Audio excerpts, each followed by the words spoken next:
Hey everybody, welcome back to another Pathfinder Friday. Here we go again with more Age of Ashes excitement and fun times. I'm James Jacobs, I'm the creative director for Pathfinder, and I'm joined by Linda Zayas-Palmer, organized play lead developer and author of this super cool adventure that James assigned to me. Yeah. Thank you, James. Yeah, well, thank you for doing a kick-ass adventure. I mean, it was so exciting to get to do my first adventure path. Yeah, that's one of the things. So I talked about this in the previous episode. Since these adventures from Age of Ashes had to be written before the rules were actually finished, it was going to be really difficult to go on to get people to write these. So I wanted to get everybody working on this one from in-house. Mm-hmm. And one of the things I also really wanted to do is get more women involved in writing and get more new authors. And when I went to, Linda, I was like, Linda, you want to write one of these? Because I was hoping she would. Mm-hmm. And yay, here we are. She wrote one.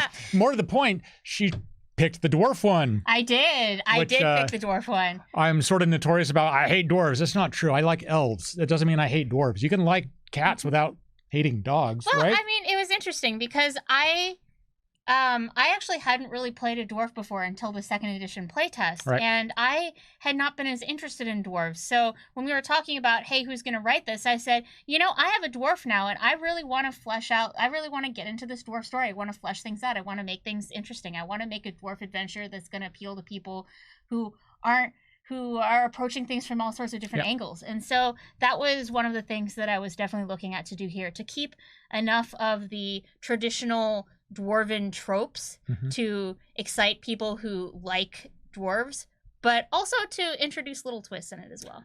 And that's also something that's really important to me whenever I get somebody to write in adventures. I want to get people that are passionate about the topic, that are excited about the topic. It can be difficult when you go to an author and say, we're doing this adventure path. You don't get to pick the theme. You don't get to pick the storyline. You get to write it. Mm-hmm. So matching the right adventure to the right person is really, it can be tricky. And I feel like in the previous episode, Ron was excited to do the halfling stuff, obviously, because he loves halflings. Getting you to do this adventure and being so interested in dwarves was of all the 6 parts, this was the one that was the biggest relief to me that you were going to write this one, because I've always struggled with how to present dwarves, because in my mind, the thing that people like most about the dwarves is the traditions of dwarves. And once you start, I'm not sure how to go away from that as much with like elves. You can take that, making elves aliens kind of feels non-traditional. Going with like gnomes, making them like outcasts from the Fey realm seems sort of non-traditional from like them being tinkers and stuff like that.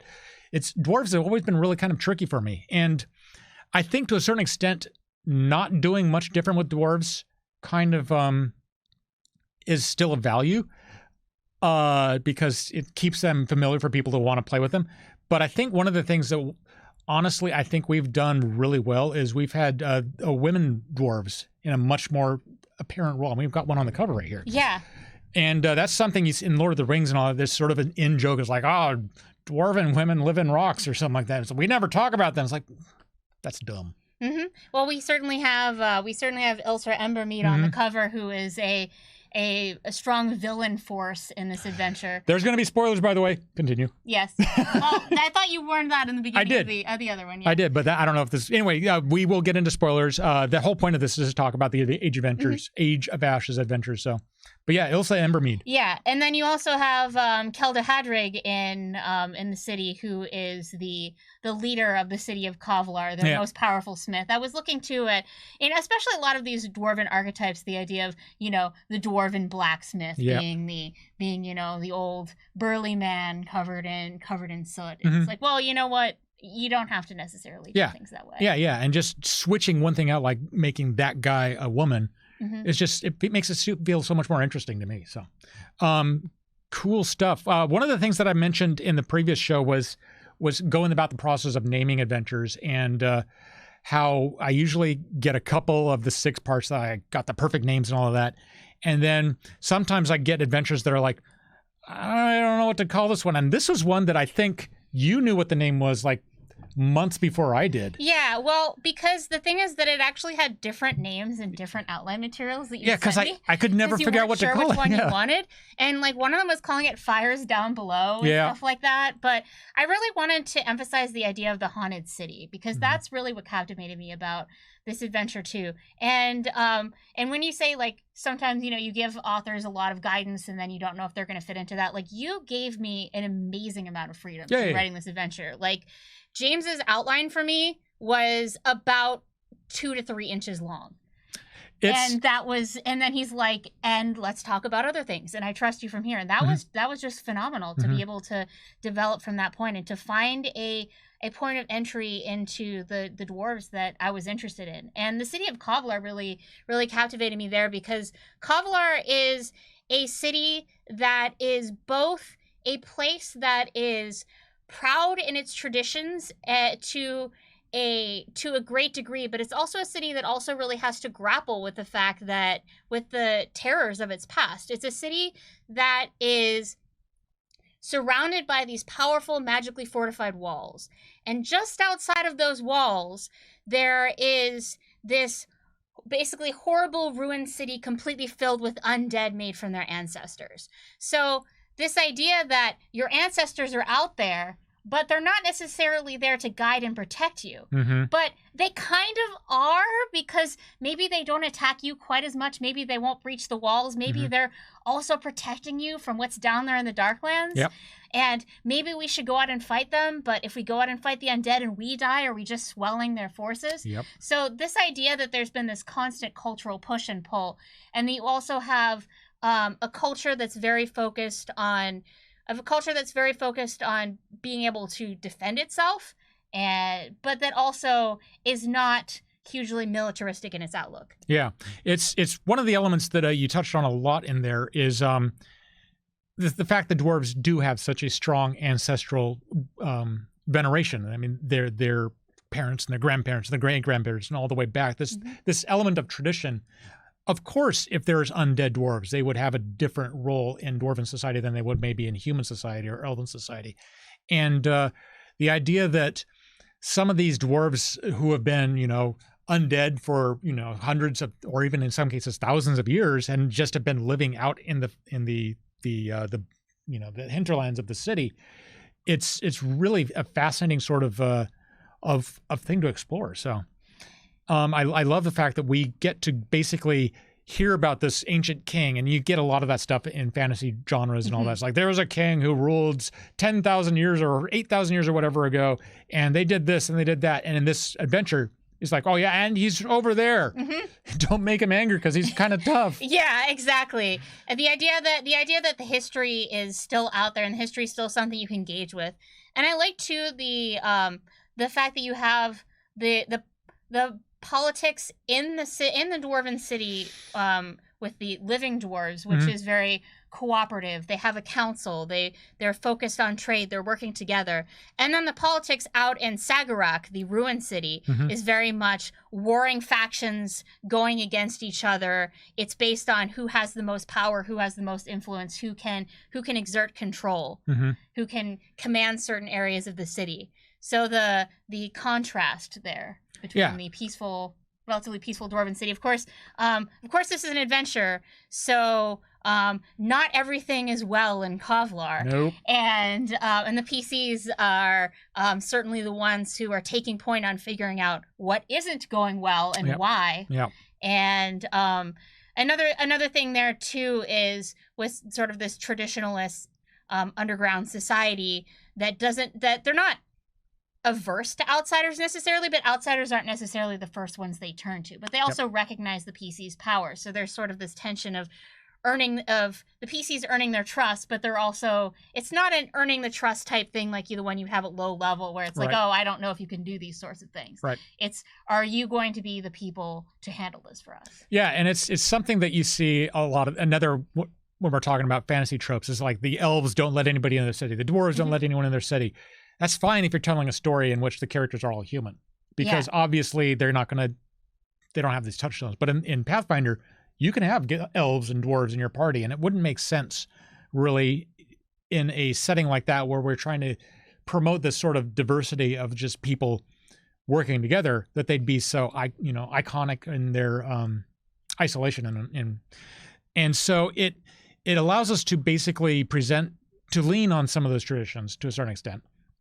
but open them up and let people like explore them and see what's going on. It's one of the things in this adventure that is there's a lot going on in this adventure. First of all, there's like political intrigue and like dungeon crawling and just giant lake serpents. I mean, this pretty much my experience is mostly with scenarios, and even in that format that I'm most used to working with, the 10,000 word format, I really like seeing things mix up. Encounters, adventures that have multiple types of encounters. Encounters that have multiple ways to approach them. So I mean, this was really my first chance to play in this much bigger box in a published way, as opposed to the notes for the campaign. So it was really fascinating to see how much I could really do with the different segments of the adventure with their tonal shifts as well. It's also, this is the first adventure that I was developing, that the rules themselves had kind of codified into something that was actually couldn't get changed anymore. It had been sent off to the printer and it was stuck. It was going. Yeah. And so this is the first point where really I started being able to kind of play with the way stat blocks are put together. And normally stat blocks for monsters and for traps. But in Pathfinder, stat blocks are for feats and for spells and for magic items. It's this kind of universal sort of way to express rules content. And in this adventure, there was chances to do that with like political organizations and guild leaders and like ways that you can interact with people that don't necessarily... In first edition, we would have had to have like a huge, complicated subsystem about how to like try to appease this person and use diplomacy on this person, to intimidate on that person, and it would have been sprawling all over the place. But with the more compact stat block format, we can get a lot more information in there, and it's still a bit rough, I think, just because we were still learning the system anyway. Oh yeah, but. It's something that I could tell even when I was working on here that it was a new way of presenting information that is I'm excited to see where else we go from that. The process. Oh, sorry. Oh, and I just saw somebody pop up. First book was city stat blocks. Exactly. We did city stat blocks, of course, in first edition, but it was sort of a late edition of the game. Not a late, but it didn't come out until a year or two later. And it's a way that you can look at a city and get all this information into one compact little area, and you don't have to read like 6 pages of text to get the feel for the city. City stat blocks are going to continue to evolve. You'll see in the next couple of adventures that we put out in this thing, they're kind of different format. Game Master Guide nails down the format in a really kind of fun way that allows us to present the information about the city, but not bloat it with like rules content that you're going to get confused about going back and forth. So. And that's one of the things I really liked about working in second edition is that you have more freedom with what you present when you're creating NPCs, when you're creating monsters. You don't have to worry about what their exact bonus to diplomacy is if that's not going to matter for this particular presentation. And with writing this, I started writing this with a playtest, iterating through various levels of playtest, and by the time I was wrapping things up, the rules were finalized. So doing those revisions throughout the process, and James was kind enough to give me some extensions on that so that I could really grapple with that and say, okay, let me see if I have these rules in the final format and what the real potential is.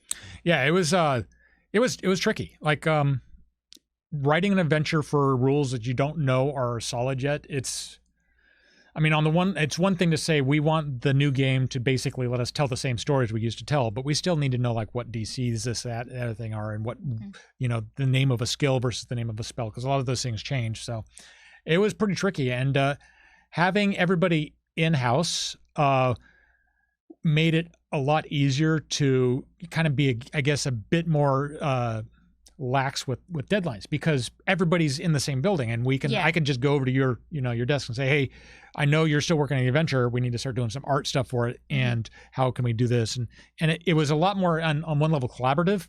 It was a lot more and it was more stressful, obviously, because everything was compacted into basically a very short amount of time. They were trying to get all of this stuff out, but yeah, it was pretty tricky. And at the same point, one of the examples was I'm kind of mixing up my adventures, because this is the point actually when you did the map for Kovlar, which we got right here. I think we have a few different versions actually of the evolution of the map. So that was that's actually the version of it that Patrick Rennie, my developer for the back matter here, redrew, because when I drew the city map for this adventure, I had literally never drawn a city map before, so I didn't really know what I was doing. Oh. I spent hours and hours on it, and then Patrick's very nice. We had a conversation about it afterwards, and he's like, yeah, I see these are the things you did well, and here's some things to work on for that. But yeah, this is the one that Patrick put together for it. But really with the map, it's looking at the what it means to live underground. Where do you get your water? Where do you get your air? Where do you get your food? How does that work if you're in caverns? What are your different elevations that you're playing with? If you're in a city and it's stated that smithing is a huge part of that. I really like the idea of magma-driven forges. Yeah. So then you have this idea of right through the middle of the city, there's Earthfire Avenue, and underneath Earthfire Avenue is a giant magma channel. So that's where all the best smithies pop up, so that they can connect into the magma channel. So it's interesting to think about the sort of fantasy aspects of what does it mean to have a city? What does it mean to live underground when you don't have a cycle of day and night? So they use forge days, which are 32 hours long. It's one of the other things that I'm just glad that you did this map. Even work with Patrick to get and all that. The original version of Age of Ashes didn't have city maps on the inside front cover. We knew in Hell Knight Hill we were going to do a map because it starts out in the town of Breach Hill. But then going into Cult of Cinders and Tomorrow Must Burn, that whole idea wasn't quite as solidified. Cult of Cinders, of course, is all over the jungle, so the original intent was like, there's obviously not really a lot of urban stuff going on. And then, of course, in Tomorrow Must Burn, you're going to 2 towns. You're going to 3 towns, honestly. You're going to Breach Hill, Cypress Point, and Cantargo. And then once you started working on this map and you were talking with me and working with Patrick to get it, I realized, this would be a great place to put this map on the inside front cover. We should do maps on the inside front covers for all of the volumes, at which point I started thinking over, all right, well, we could do Cantargo in part 3 and we could do Catapash in part 5. And oh no, I realized at almost the last minute that there was no city map for Cult of Cinders. So I had to go to Eleanor. I was like, Eleanor, can you do a city map and turn it in tomorrow? And she did. It was astounding. So I think that's one of the things we do a lot with not a lot. One of the things we always do with Adventure Paths is we have things going on in the inside front covers that, like in this case, we've always got a city map on the inside front cover. Inside back cover, we've always got like 2 NPCs that you may meet in your hometown, and then that volume's specific portal that basically gets things going. And the inside front covers always change. The reason we do that is back in the old days, when we were doing Rise of the Rune Lords, it was James Sutter and Wes Snyder and Sarah Robinson and I were basically tasked with getting this whole thing together. And we didn't have anything on the inside covers at the start there. And Eric Mona, the publisher, came to us and said, well, we're paying for full color double-sided stuff on the covers. So what are you putting on the inside covers? And Sarah and Wes and James and I were like, I don't know. We hadn't really thought about it. And he's like, well, if you don't put something in there, we're putting ads. Ooh. And I was like, I don't want to put advertisements on the inside covers. Yeah. So we panicked a little bit and we didn't have much time. So that's why the inside covers of Rise of the Rune Lords just have the Sihedron with those colorful little runes around, which is a neat little art element. But as soon as Curse of the Crimson Throne, you see us start doing like that Dramatis Personae and all of this list of stuff. And by the time we're getting to more modern stuff, we're having maps. We've got, this may be a spoiler, but in the Extinction Curse Adventure Path, we've got like circus posters, which are so cool. Yeah. Sorry, Ron, if I spoiled it, but yeah, it's good stuff. I really love the, in Skull and Shackles, the little treasure map. Yes. The little treasure map snippets of additional adventure where the GM can decide, is that just a pirate tale or is that something that's actually going to be a plot hook? I mean, I really like the way that this is done, so you can look forward to what you're going to find in the inside back covers. This is extra supplemental content. It's a constant struggle too with the art department too, because we're all writers. We're like, well, we can fill it up with words, and the art department rightfully says no, there should be more art than words. And when it comes down to it, a lot of the inside cover stuff is stuff that we do at the very last minute of the cycle, at which point we're like, ugh. no more words. And we're thankful that the art department has like pushed us to do fewer words. That said, one of my favorite ones we did for Legacy of Fire back in the day, we got one of the stories there was this genie who was kind of based on the Scheherazade stories of this genie, the Shazatharet, of course, who would tell these stories about the history of the region and all that. And we got Wolfgang Barr to write all of these really cool, flavorful stories that she would tell that we then published on the inside covers. That whether or not your player characters found them or learned them is up to you as a GM, but extra resources. Yeah. So what else we want to talk about this adventure? You got some stuff. Yeah, well, we just went going there. So we showed the map up here and talked a little bit about that process. Mm-hmm. I thought that one of the things that I liked about the city that we haven't really talked about as much yet is sort of the NPCs that are in there. Right. I really liked the concept of a Thieves Guild and a Thieves Guild that has a defined and recognized place within a lawful settlement. Yeah. So we have Fortunate Algera Cord, who is the leader of the Gamblers Guild, and they're essentially a thieves guild. They do gambling, they do certain kinds of not so bad crime that's accepted in the society, and they're also sort of kind of conscripted in that way as an unofficial police force, because if there's crime that is going on and then they might be blamed for it, so they have to make sure that the city stays on the up and up. And so in exchange for that, their representative is allowed to sort of sit in council meetings but not vote. So you've got got this push and pull of influence. I've always been fascinated by that whole concept of like, I mean, a lot of the times you see it in the classic fantasy city where it's like you got the city guard and you got the Thieves Guild, and they kind of have this uneasy truce that's not really as codified as you came up with, which I think is really a great take of Dwarven work on it. One of my favorite examples of this is this really old German movie called M, and it was about basically this creepy killer that was like killing people, and the government got all worried that there's a killer out there and he's coming after us, so let's crack down on the Thieves Guild, basically the organized crime of the region. Mm-hmm. And the organized crime people were like, it's not us. So it's this element of like the criminals become the police force and have to deal with like this situation because they themselves are criminals, and if the police get angry, then they're not going to be able to do their thing. So it's a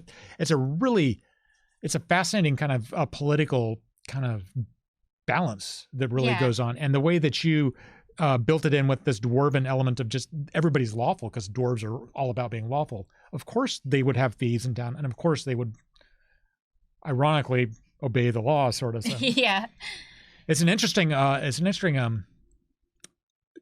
problem to try to work our way around. What else what was your so I know that you were really excited about being able to explore Kevlar and dwarf stuff, dwarven culture and all of that. One of the things about it though is this is obviously the dwarf themed adventure, but we wanted to make sure that there was something for everybody to go in there. Was there anything that you had a particular like a breakthrough moment about how to expand beyond the traditional dwarven, tropes and stuff that were going on? Well, I think that Algera Cord was one of the ways that I went into that, is the idea of you can have is to appeal to the more chaotic PCs who are in the group, to appeal to people who are coming to things from different directions. Yeah. And this city, Kevlar, it's small, but it's a trade city, and they are really welcoming to people from all over who can show that they can contribute to that society. It's a place that PCs. I mean, one of the things that I wanted to be sure to put in here is an easy way for PCs to get like. If you get good connections here, then you can get good items sniffed by the dwarves and things like that. So appealing to PCs who might be looking for things for money, appealing to PCs who might be looking for fame or recognition, because this idea of, Sagarak, that's too dangerous. Too dangerous. Nobody can handle Sagarak. The idea, dangling the carrot of nobody's managed to handle this for thousands of years in front of high-level PCs. It's like, oh, well, that's for us. Oh, that's for us. Yeah, and also introducing some elements within the Dwarven society that little bits and pieces with the aspects that are in the description of the city, like, you know, having a barber that will give you discounts if you go with a non-traditional style because they're sick and tired of doing the same beards the same way all over again. That sounded like something that gnomes would get really excited about, and maybe want to talk to them. So or having a curator of a museum that has been dealing in forgeries and may possibly reach out to some PCs of a more sneaky character to try to make other deals with them. One of the things I really wanted to do with the presentation of Kevlar and the back matter is, for as many of the locations in the city as possible, tease little adventure hooks that GMs could pick up and run with that may go in different directions and may appeal to different PCs. Because of course you don't have time to write every adventure in the city. And that's really one of the things I really like the most about city gazetteers and stuff like that is on the one hand, obviously, it's the place where do your players go to sell their stuff, to buy new things, to get healing, to all do these other things. But it's so important for every location to have its own little hook, its own little like kind of unique thing to take back from. Otherwise, it's like people won't remember, you know, that they went to a barber because it's just a barber. But if it's that dwarf that's like so sick of beards that he got all excited when he's like, I want to build the 3-prong beard. No one's ever done a 3-prong. And that sort of thing, you never know what players are going to get excited about. And throwing enough different little kind of hooks and stuff like that in there really makes it more likely that any player in the group, they'll find something to latch onto. And it's important. And when I was working on this, I read through basically as many city gazetteers as I could find, picking through for the things that I found to be the most engaging, the ones that I thought was like, I can do the most with this. Right. And I wanted to give people some inspiration for also how people in Kevlar would talk and how they would think. So I liked with the with the sayings that are in the beginning, the idea that somebody who is lost in Sagarak is someone who is too tied to the past and isn't willing to let it go. So using the sayings and the aphorisms to define the values, and even things like there's kind of a lower prestige inn or kind of a tavern place called Sleeps Like a Stone. Yeah. And but the locals call it sleeps by the anvil or sleeps next to the anvil or whatever, because you've always got all these burly snoring dwarves in there, and no one's gonna get a good night's sleep. So just getting a sense of using little bits and pieces to get across how people talk, and a little bit of the fact that people can be a little snarky. You know, they're not all dour and serious all the time. Right. Yeah, that really helps make it feel just more alive and all that, and more interesting. So looking through here, I know what I want to talk about.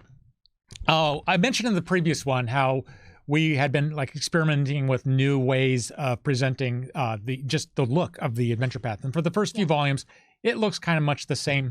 Oh no, we lost our stand. Nobody saw nothing. It looked much the same, but.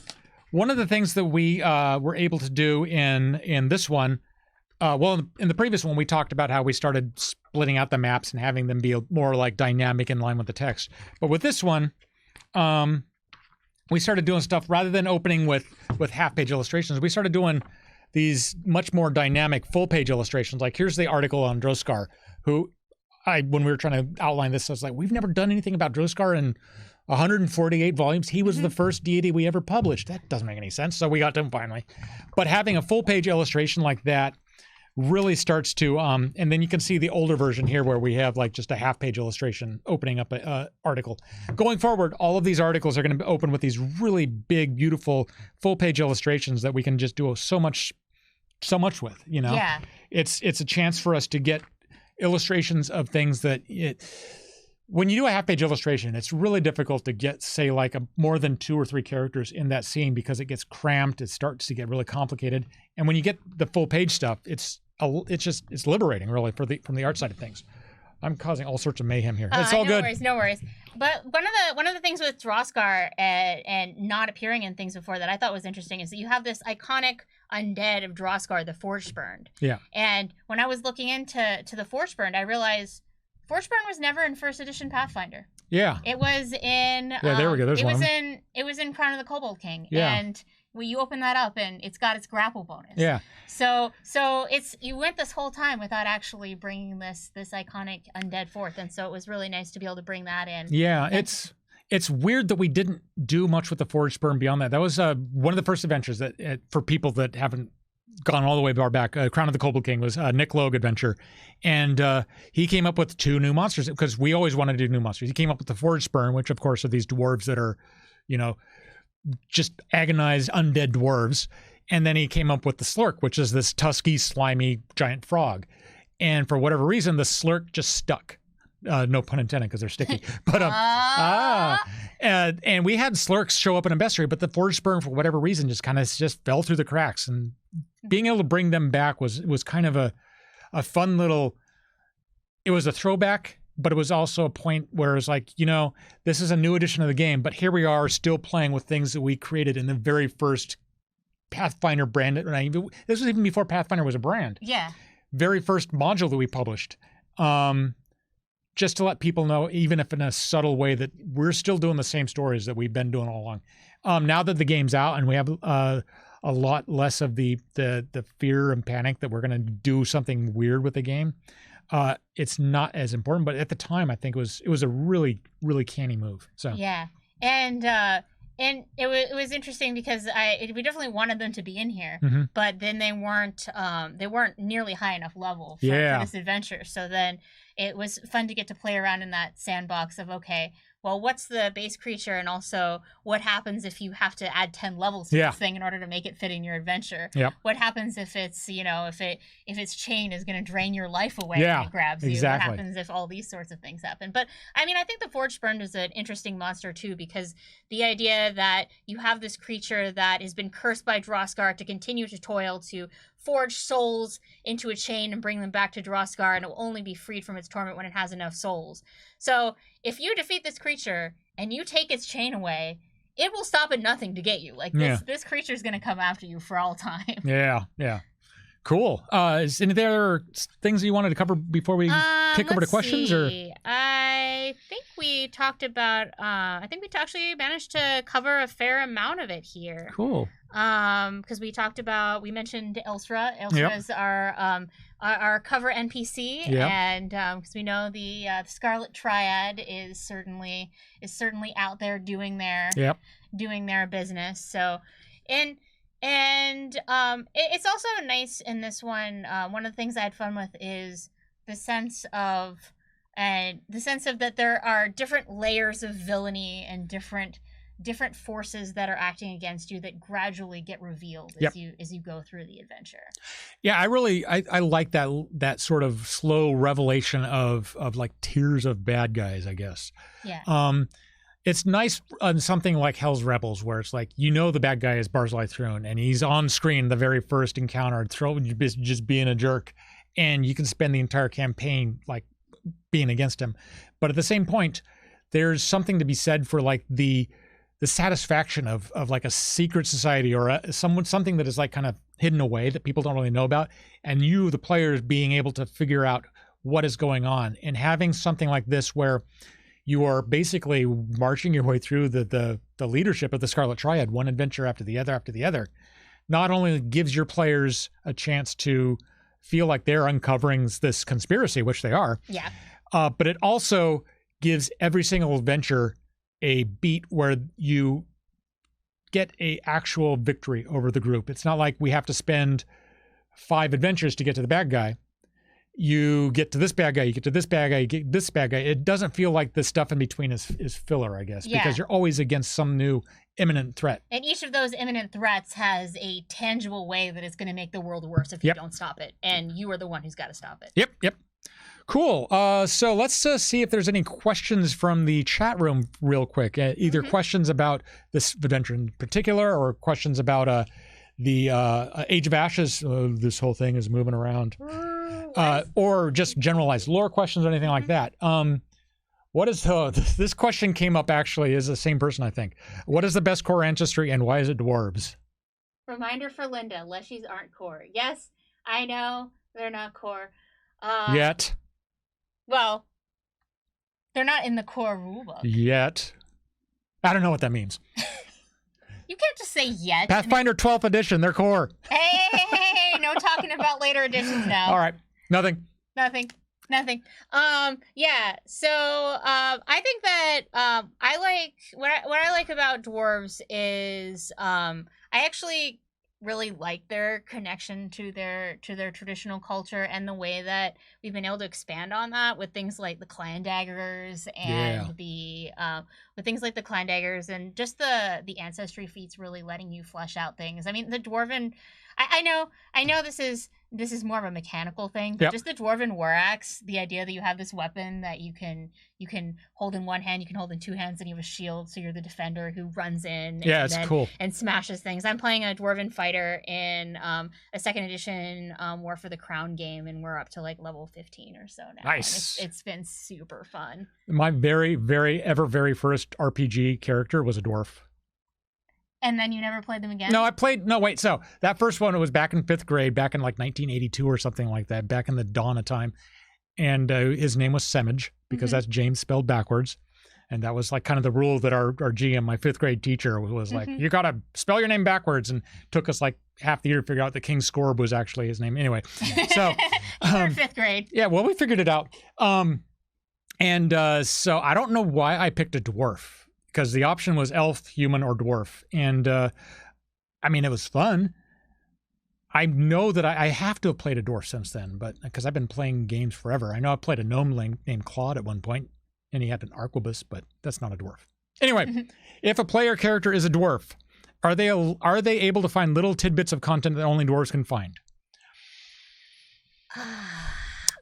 I can't remember anything that was specifically you can't find it if you're not a dwarf. I think there's at least some cases where being a dwarf gives you benefits on things. Like if you're a dwarf, you're certainly more likely to have Dwarven Lore. Yep. And that's a very valuable skill for understanding Dwarven history. It's really, I mean, one of our core design philosophies is to not tell you what you can't do, but to make it tough for you to do it. So like, if you were to do this adventure, if there was something that dwarves would know about by making a Dwarven Lore check, we could do something to say dwarves have basically a DC 20 chance to know this information. Other characters have a DC 30 chance. Yeah. They could still figure that out if they're really good at it, but it's something that we try to shy away from, because unless we are doing an adventure path where we know you have to play a dwarf, we can't be guaranteed that anybody is going to be playing a dwarf in anything or any class. So doing an encounter where like this room kills the party unless there is an elven thief related to Caden Kalian in the group. It's the type of thing that if you know your group and you're doing a home game, it's really satisfying to do that. Like if I'm running a game and I know like Linda's playing a dwarven priest of Calistria or something kind of off kilter like that. Then I can build something into the encounter. It's like this dungeon has been sealed forever until the dwarven priest of the elven goddess arrives. And that way you can build it customized to your specific group. And I think that's really exciting. We don't really have that luxury when in published adventures.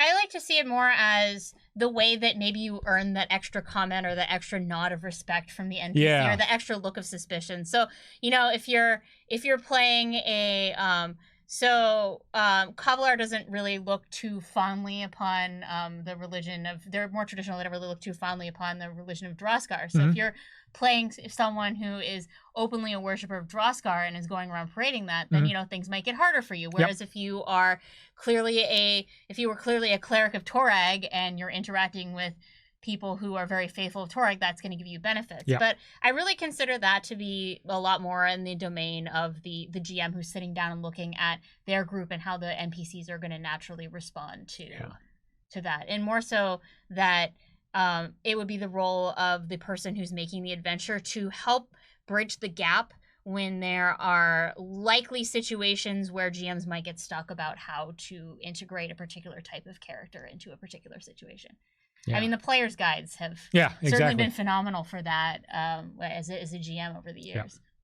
Would the new ancestries Leshy, lizard folk, or hobgoblin affect anything in this adventure path that you know of by chance? Or, one of the things that we did when we introduced new ancestors like those three is we picked creatures that already have an established footprint in the lore. And if you have a player that wants to play an unusual character like a hobgoblin or a leshy, you as the GM need to make sure that they are integrated into that group. Or if the player is like, I specifically want to play a hobgoblin because I want to have this contrast and this trouble between myself and like the town guard or something like that. That's sort of something, the unspoken contract between player and GM. Yeah. There's nothing specific in this campaign that says if there are lizard folk or leshies in the group, the game will crash to a halt. Yeah, I mean, if you were playing a Leshy in this one, like you'd probably have to, and it wasn't a fungus Leshy. If you're playing a photosynthetic Leshy, you'd have to maybe take some extra precautions about being underground for a long period of time. Yeah. But like, it's not like and maybe the dwarves may not have necessarily seen a Leshy before because this is not except for like fungus Leshies, right? But like. But they certainly have seen some weird stuff in the Darklands. They've certainly seen some weird stuff in the Darklands, so they're not going to be like, "Oh, what is that? I don't trust that." They might just be like, "Oh, you might just need to adapt to a slightly different." And it really depends on your group. If the person playing the Leshy wants, I mean, we see that a lot when we say like Skull and Shackles, you have to be a pirate. We get a lot of people like, "Oh, I'm going to do a whole paladin class." You can do something like that. You just have to. The GM has to be more on their feet and able to like improvise or stuff. Yeah, and the player who's playing the off the wall character needs to be buying into the fact that overall fundamentally the goal is to have a good time together. Yep. And if you're playing your character in a way that is impeding other people's ability to enjoy the game, then it's time to make an adjustment. Yep, exactly. So there's a Lawful Evil ally in a good campaign. How did that come about and what are the challenges? Are we talking about this in particular or? Well, I mean, there's certainly a possibility to have a Lawful Evil ally in this adventure. I feel like that's getting a little more into the spoiler territory. A little more into spoiler territory. Then let's go back to a much older adventure path that I think it's safer to spoil and kind of talk about it in that regard, and then maybe people can use that information to kind of help them here. And I'm thinking specifically about Leori Vos, who is this elf from Curse of the Crimson Throne. And she's kind of been cursed with difficult art, but she's a character that I think people really, really reacted to because she's so unusual. She's a worshiper of Zonkuthan, who's the god of pain and loss and midnight, but she's super cheerful and happy and kind of like manically so. And the fact that she's always smiling, it's like, oh, isn't it great to floss your teeth with a spiked chain? It hurts so fun. And people are like, whoa, what's up with her? And you're about here. I'm gonna need you like. Yeah, but then she's like, oh, you mean here? No, okay, no, Larry. But that sort of character is so fun. She's evil. She's very evil. I mean, she's not very well adjusted at all. But in that plot line, there's a haunted castle where you're going through, and having somebody who worships this deity will help you get through certain areas much more easily. And by making a character that has like some quirks or something like that, they're evil, but they're kind of like the lesser evil than what you're facing. It gives player characters not only a chance to see behavior in NPCs as allies that they wouldn't normally see, and it makes it fun. It gives a GM a fun chance to play a fun character. But it kind of breaks down this element of like assumptions, Yeah. If you see a dwarf, it's, you could, or an elf, or let's go with elves. If you see an elf, it's like, that elf is obviously intolerant of humans and lives in the woods. And it's stereotypes and stuff like that. And we're trying to be diverse, and we're trying to be, have, people are more interesting than their labels. And by having sometimes things where it's like, this is an evil person, but they might be helpful to you, kind of sets it up for a way that you don't have to always just assume that just because somebody has the lawful evil alignment that they have to be enemies. Yeah. It's also sort of a way for us to show people like, here's a way you can play an evil character and still get along with the rest of the group. Because evil doesn't mean that you're always going around backstabbing and betraying everyone. Yeah. Evil can be very self-interested, and if the self-interest of the NPC clearly aligns with the self-interest of the PCs, then they can get into a situation where they're not necessarily going to certainly trust each other fully, but they can at least trust that they can work together toward this common end. So I find Lawful Evil to be the easiest of the evil alignments to work with, because sure, particularly when you get into devils and things like that, sure, you can trust that they are going to try to twist things in their favor, but if they're not, you're not going to expect that they're just going to completely betray you. Yeah. Out of nowhere. It's certainly more difficult to get like chaotic evil allies in there. And, that's kind of the point of that whole alignment. I mean, there's one element where we want to have like this diversity. And we want to like show everybody is a complex and realistic character. But at the same point, the game is really at its core about stabbing things and taking their gold. So we want to have certain elements in there that allow people to keep playing the game in that way. So it's the more diverse, the more, yeah. But you don't want every encounter to turn into a moral quandary of, exactly. Is it okay to stab this cleric of Lamashtu who's going around making these sacrifices and yada, yada, yada. Yeah, exactly. More questions. Let's see. Oh, here's one. How? We did the that same one. We're looking more. Keep scrolling, please. Shades of Evil. How difficult was it to come up with the complex political situations in the City of Undead? I took it from the perspective of thinking of different types of undead and what their motivations were. So there were there are the undead that are primarily driven by hunger. You have your ghouls and your ghast, and because the history of Sagarok is really a tragic history of a siege that led to mass starvation. So the idea that you would have a lot of these ravenous undead made sense. But their motivations are certainly not going to be the same as your incorporeal undead. And you have the sort of the sight-bound undead, which become their own faction there, the ghosts, which are tied to these particular locations, versus the whispers, I call them, the undead, the free-floating incorporeal undead that go about and do their own things. And then of course you have the pawns, which are the mindless undead. Yeah. And they're not really seen as being their own faction. They're really seen as being tools. Yeah. So it's a matter of what are the motivations of these different groups, and how do they intersect, and how do they want to interact with other forces that are outside of the city. Yeah, it's a really, really fun way to organize things too. I love looking at just groups of monsters and stuff like that, and just the thought experiment of like picking even something like this where it's like a bunch of what makes all of these hungry ghosts or these pawn ghosts or whatever, what would tie them together. I really get a kick out of like sometimes like a thought experiment of like, how would a dungeon that is populated by leshies and populated by evil leshies and grioths, just to pull something deep continuity like these space bats. How would that actually function in a dungeon? And then that combination starts to get into like this weird sort of like, well, the grioths are like they're from outer space where starlight is always around, and leshies need starlight to or sunlight to survive. And maybe these grioths are like channeling in bursts of light to make their leshies do their bidding, and if they don't do their bidding, they cut them off. And so it's just that sort of thing where you get creatures thrown into a mix together. It just starts, in my mind at least, it just starts plinko braining and making stuff happen. And then the idea too that some of these factions are more static and some of them are more dynamic, because particularly the faction of undead that are based on hunger, they're easier to replenish. Yeah. Because when they go out and feed, they create more of themselves. Yeah. So in order to explain why they didn't just completely overrun everything, then they have to have more conflict in between themselves for resources, for power. Yeah, exactly. Whereas like if you're just an incorporeal undead, there's as much ground as you need. You don't need to fight each other.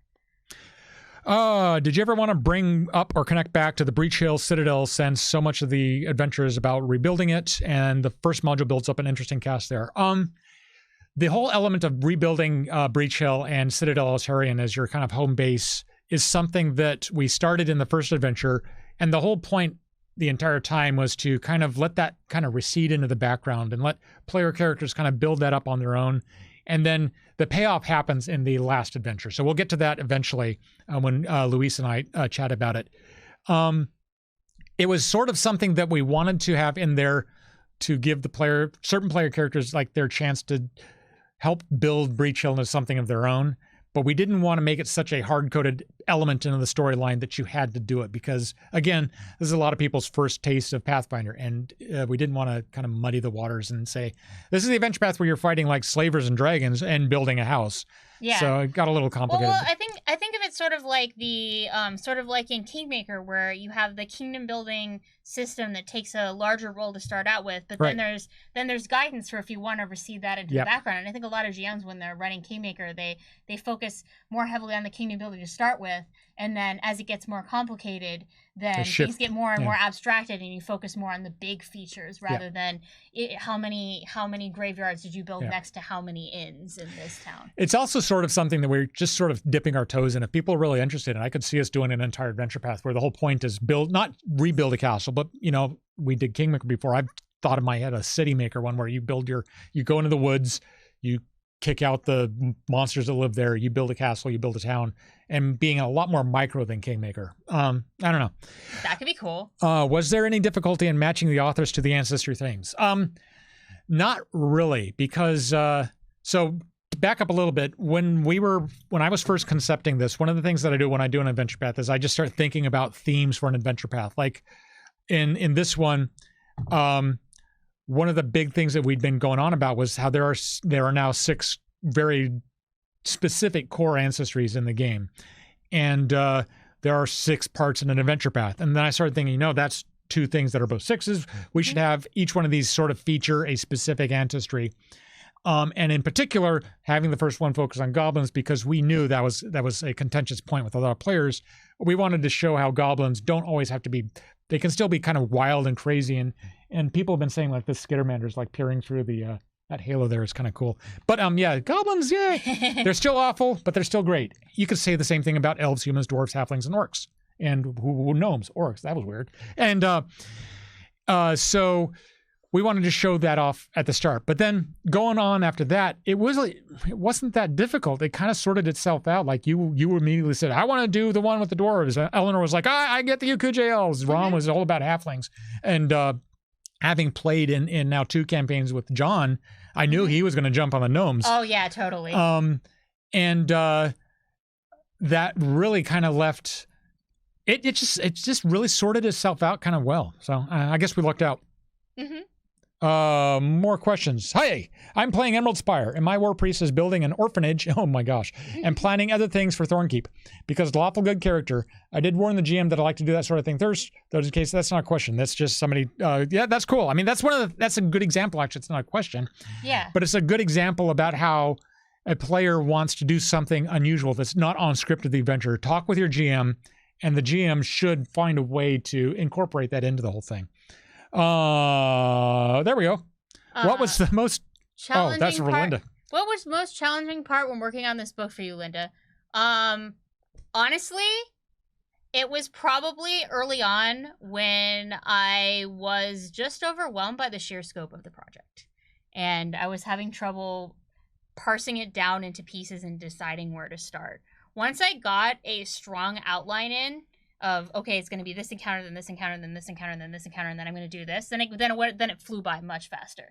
But that part in the beginning where it was like, not only is there so much that I could do, but just the scope of, I'm defining this entire city. What does that mean? I'm defining this entire other city that's out in this undead area. What does that mean? What are all the options that I have bringing that in? And also once I had all those ideas, I had more than an AP's worth of ideas by a good amount. And I needed to decide which of those were going to be the best ideas and how was I going to order those and what themes did I want to keep. Yeah. And what did I want to get across? That makes complete sense to me. That's the same thing I struggle with whenever I start any project of any size. It doesn't matter how big the size is. It always seems like it's a big project unless it's like a blog post or something, I guess. But it's like at the start, it's like, where do I start? Yeah. And then once you get going, it's how do I stop?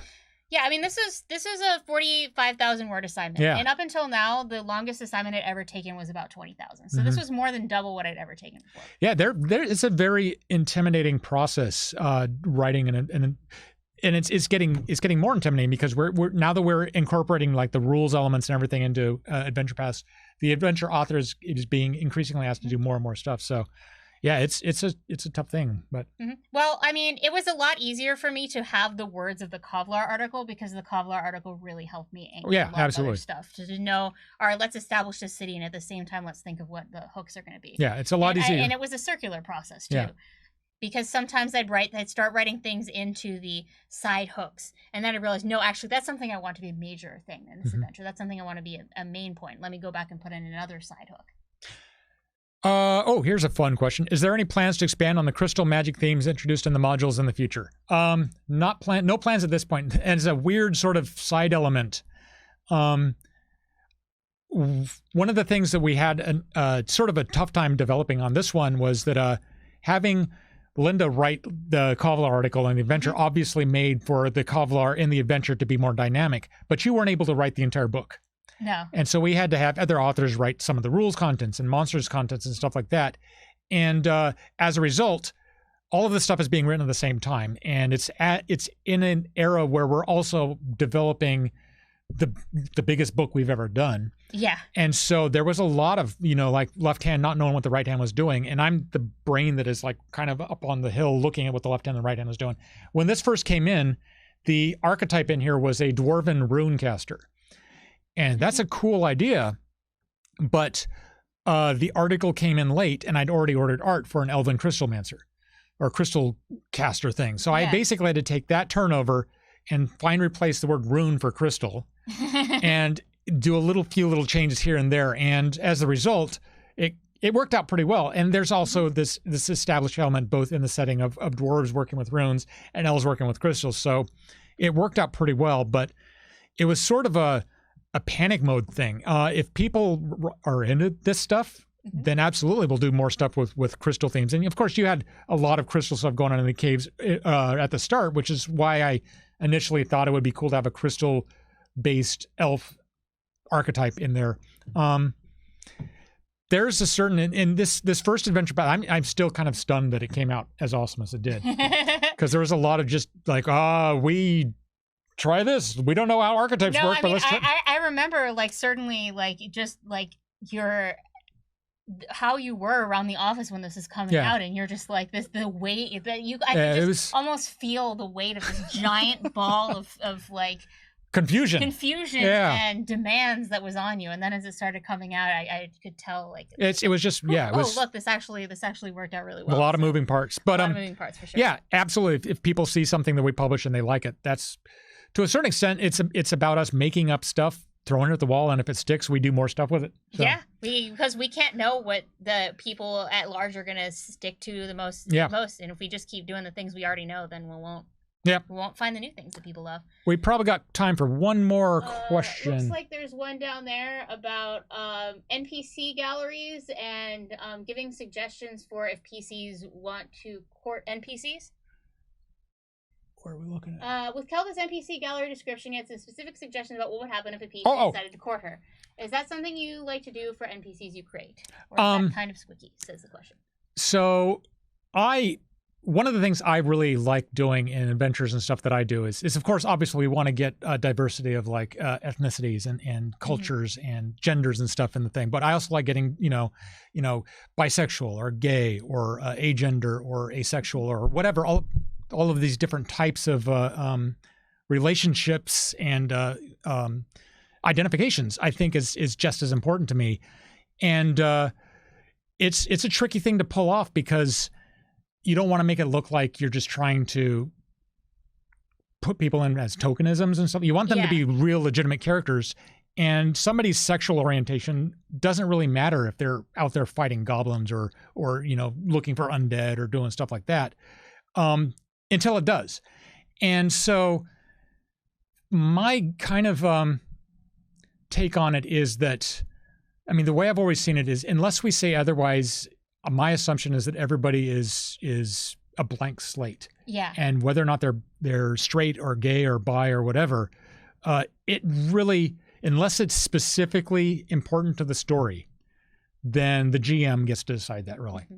And I presented that with Kelda, that she would be an NPC that, a PC who was that a PC who was able to, that a PC might possibly be able to court if provided that they showed it enough respect and they proved to be, you know, a capable enough and respectful enough person that she might take interest in them.